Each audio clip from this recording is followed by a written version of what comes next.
Muito bem. Continuando, a meta a ser atingida é fazer com que a mente se torne uma ponte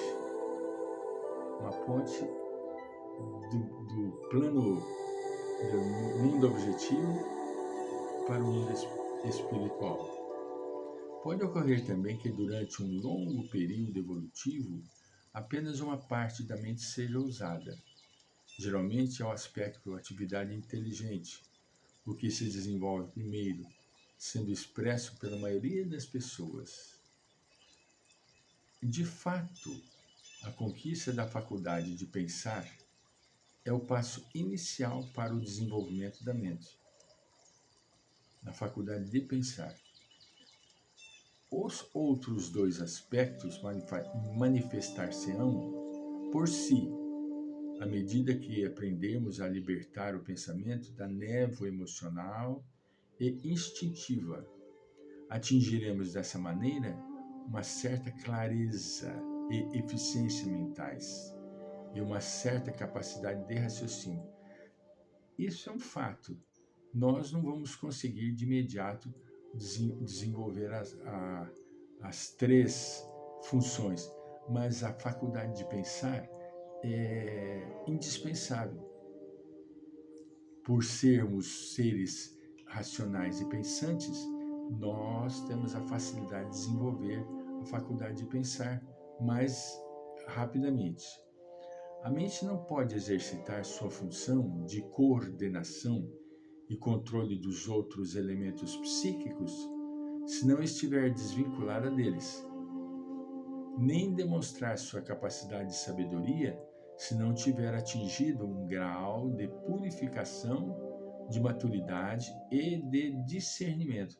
Olha que graça, coisa interessante, né? A mente não pode exercitar sua função de coordenação e controle de outros elementos psíquicos se não estiver desvinculada deles. Nem demonstrar sua capacidade de sabedoria se não tiver atingido um grau de purificação, de maturidade e discernimento. Devemos inicialmente nos autoanalisar. Ela se preocupa muito com esse aspecto porque é fundamental. A autoanálise, ela é uma condição sine qua non, é indispensável para a libertação de nossas almas, né?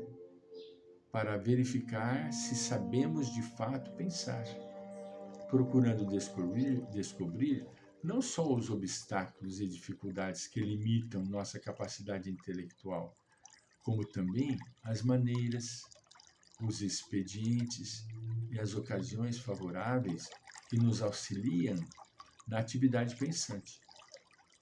O segundo passo é reconhecer que somos mais inclinados ao pensamento concreto, ao pensamento lógico, ao pensamento analítico ou ao pensamento abstrato, intuitivo e sintético.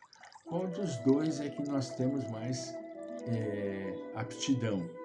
Em outras palavras, se somos mais extrovertidos ou introvertidos mentalmente.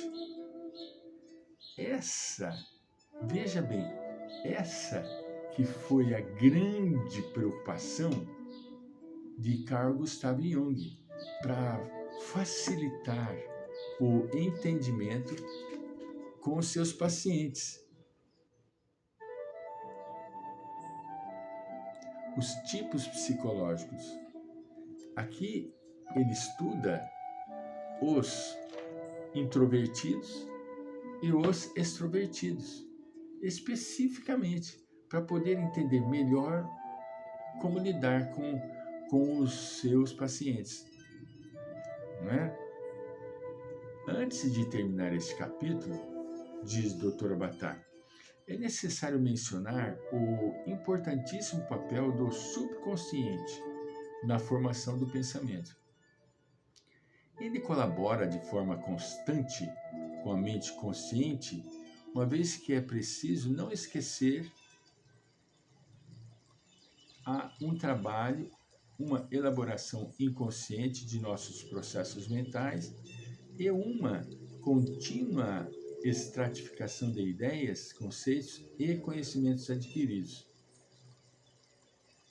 Nosso subconsciente é como um grande arquivo de recordações, sempre pronto, porém, a apresentá-las à consciência ao mínimo estímulo ou chamado. Diz Joseph Rolfe em seu livro How to Psychoanalyze Yourself. Como você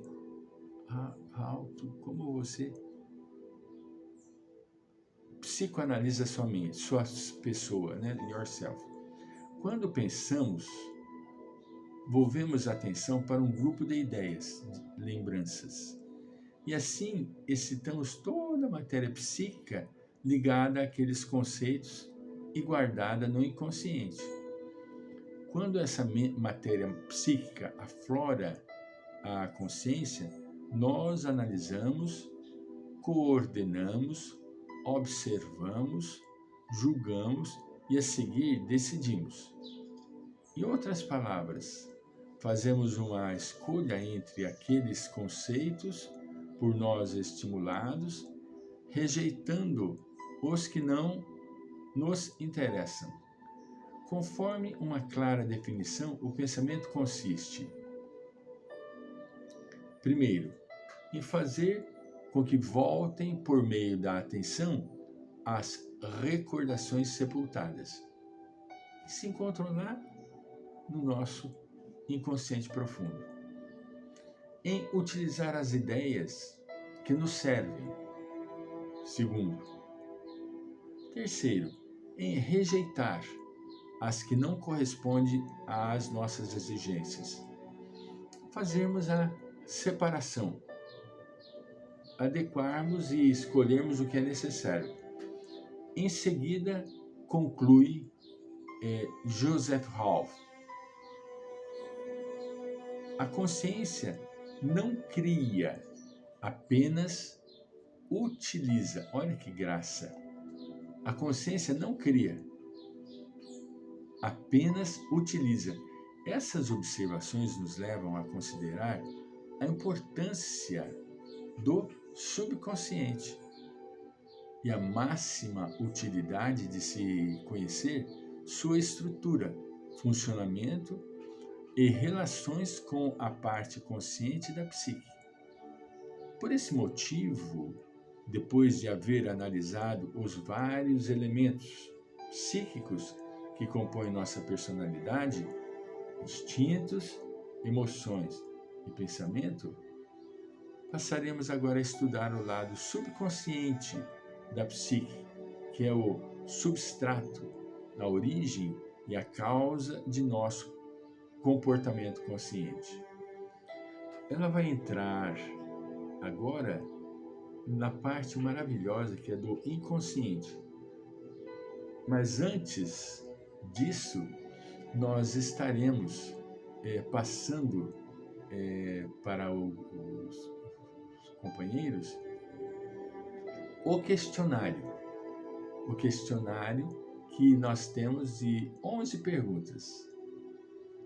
Primeira pergunta: parece-lhe fácil analisar sua mente? Segunda pergunta: sente o eu como um centro de consciência destacado dela ou não? Terceira pergunta: para você, o que é o pensamento? Quarta pergunta: em que ele difere dos instintos e das emoções? Quinta pergunta: sabe pensar claramente, sem influências instintivas e emocionais? Sexta pergunta: em que ocasião ou com que expedientes você pensa melhor? Sétima pergunta: consegue pensar com mais facilidade quando escreve? 8ª pergunta. Acredita ser mais inclinado ao pensamento concreto, lógico, ou ao pensamento abstrato e não lógico? 9ª pergunta. Quais dos 3 aspectos da mente a capacidade de controle? Primeiro. Segundo, sabedoria. Terceiro, inteligência parecem mais desenvolvidos em você? Já notou alguma vez a colaboração de seu subconsciente na formação de suas ideias? É capaz de utilizar as ideias afloradas do subconsciente? São 11 perguntas que nós passaremos para os companheiros, juntamente com o vídeo que nós acabamos de falar a respeito, que nós tivemos agora, a respeito do pensamento. Voltaremos em breve com a entrada do novo tema, que chama-se O Inconsciente. Obrigado pela vossa atenção.